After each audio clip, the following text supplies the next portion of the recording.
Verrouillé, effectivement, le corollaire d'avoir fait disparaître le bouton qui est devant, c'est qu'effectivement on a perdu le capteur d'empreinte.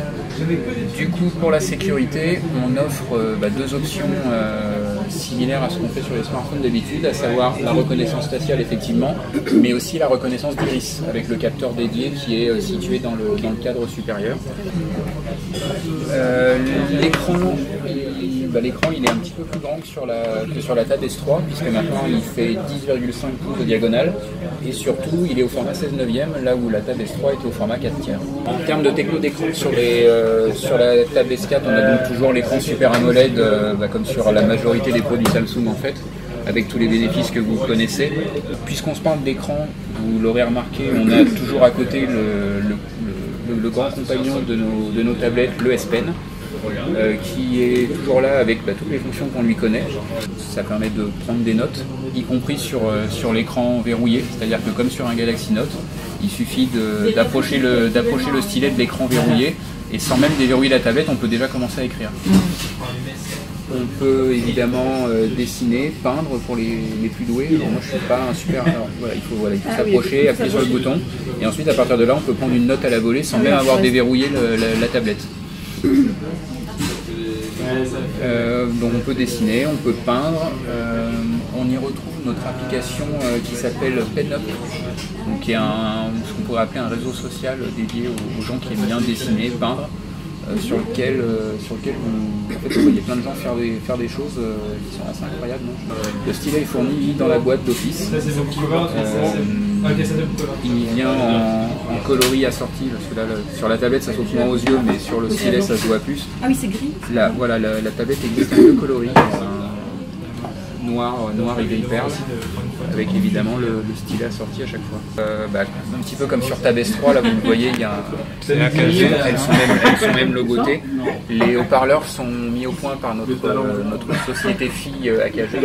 Alors sur la Tab S4, en fait, il y a 4 haut-parleurs. Il y en a deux de chaque côté sur les tranches. Vous voyez, il y a 2 grilles. Donc il y a 4 haut-parleurs en tout.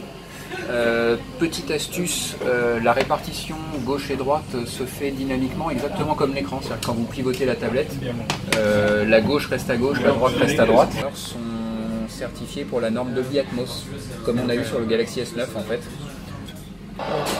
avec à la clé plus de puissance et surtout une meilleure spatialisation en fait.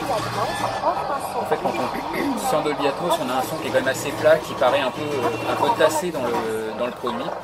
On peut accéder à l'expérience DeX sans avoir d'accessoires dédiés. Donc il n'y a pas de station, il n'y a pas de choses qui se branchent dessus. Comme sur le Note 9. Il suffit d'avoir un câble type C vers HDMI et on accède à l'expérience DeX sur grand écran.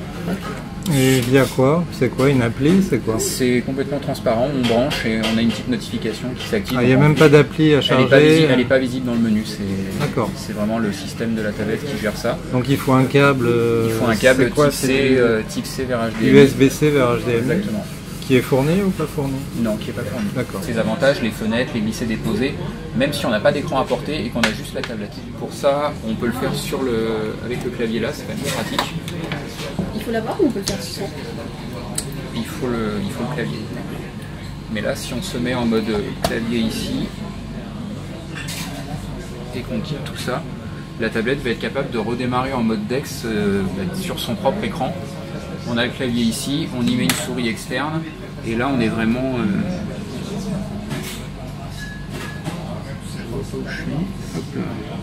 et là on est vraiment dans l'univers DeX tel qu'on connaissait, avec ses fenêtres, avec sa possibilité de faire des glissés-déposés, avec vraiment tous les classiques de l'interface d'un ordinateur en fait.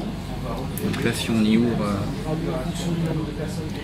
ouvre quelques fenêtres, on va se rendre compte qu'on est vraiment dans un mode fenêtré, dans lequel on peut passer en plein écran. Ça s'utilise vraiment comme l'interface d'un ordinateur.